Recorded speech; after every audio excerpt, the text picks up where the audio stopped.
I want you to hit me as hard as you can.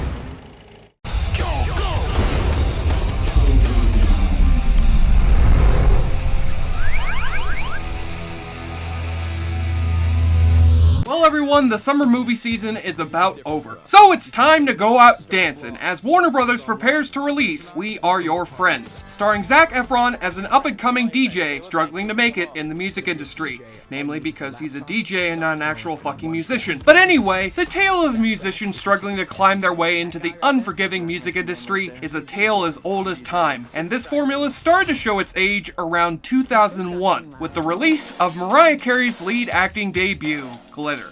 This is a case where the story behind the movie is perhaps more of a fascinating disaster than the movie itself. It was originally supposed to come out in August 2001 alongside its soundtrack album, but as Mariah Carey underwent an exhaustive promotional tour for the movie and proceeded to quickly lose her mind on live TV, Mariah Carey's lost her mind. I don't know exactly what's going on here. She checked herself into a hospital, and Glitter's release date was moved to the next month, with the movie coming out September 21st and the soundtrack coming out on September 11th. And with the nation still in mourning, Glitter bombed epically at the box office, and its venomous reception with critics sure as shit didn't help. So let's go ahead and emancipate Mimi and go over the rainbow, because it's time to open up this music box and have a Merry Christmas while wearing a charm bracelet. Look, let's just watch the damn movie!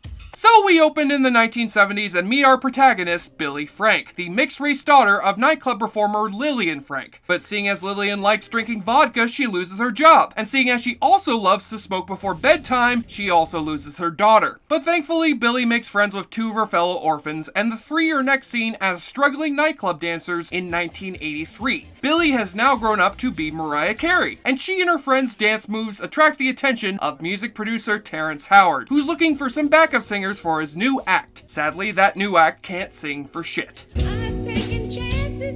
Oh, and also she dresses like Rocky the Squirrel. But Billy's got a set of pipes on her, and before you can say Milli Vanilli, Terrence Howard tries to convince people the host of Top Chef can sing like Mariah Carey, which arouses the attention of up-and-coming DJ Dice.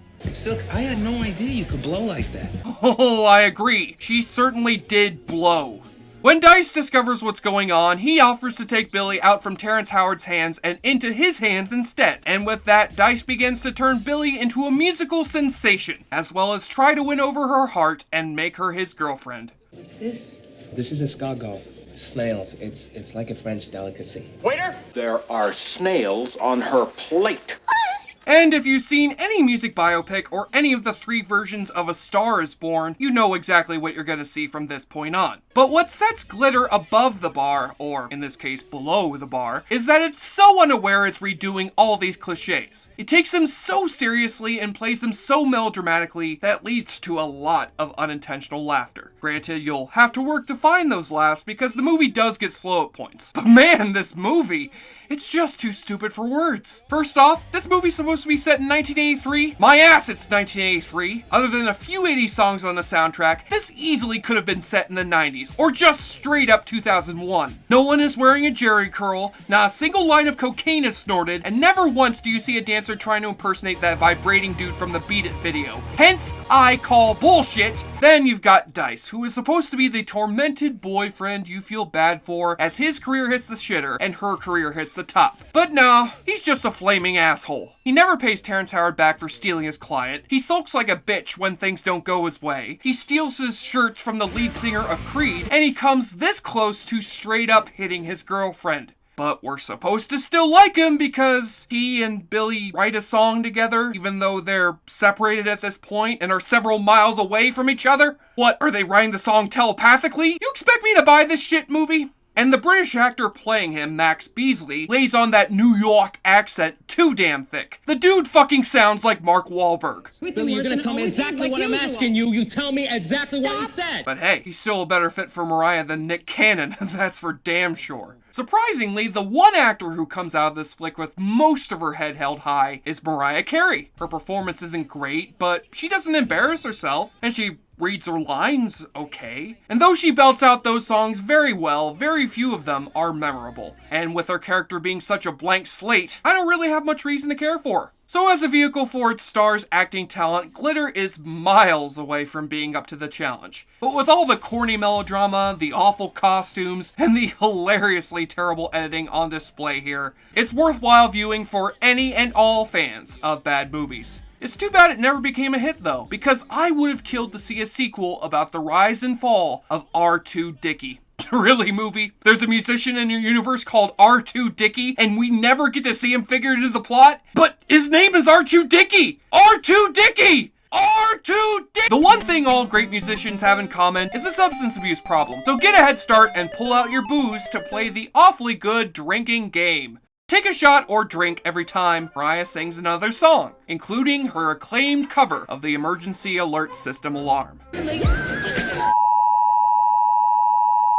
Oh, my freaking ears! Terrence Howard pops up again asking for his money. I need my money. You know, I had the opportunity to ask Terrence about this early film of his in the career retrospective I did with him, and he said, well, let's watch the clip. Okay then, Terrence, on to our next movie that you made in your career. Our next film is amazing. I'm blown away right now myself. Terrence? Hey, Terrence. Terrence, you still with me? Terrence! This silver streak keeps showing back up on Mariah's shoulder. Mariah, you're gonna have to use a lot more silver body paint if you want to be considered for that Silver Surfer audition. And take a double shot for the 2 times Mariah's pet cat shows back up, who amazingly does not seem to age at all in the 15 or so years this movie takes place. The only logical explanation for this? Mariah has got a vampire cat.